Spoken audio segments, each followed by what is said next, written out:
এই তুই আমার কাছে থুতু মারলি কেন? থুতু মারলাম কই? এই যে ও তো কাউয়ার গরু মনে হইতেছে। ইয়ার কি মারো শালা? মাইয়া মানুষ নিয়ে গরু তো এই জন্য বুঝতে হয় না।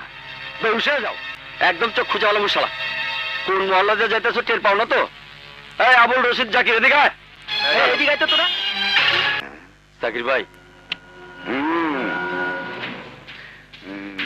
তোগো মতন বেয়াদবকে সোজা করার জন্য এই ডান্ডা আমার কাছে থাকে। মোবাইল আছে?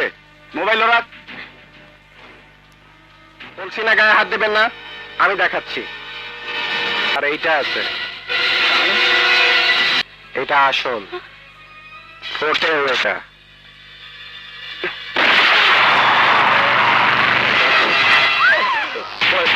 তোর কোন জায়গায় আমি থুতু মারছিলাম? এই জায়গা ভাই, আমাকে মারেন না ভাই। তোর ফাইলও ক্লোজ করে দিলাম তোর ভাইয়ের সাথে।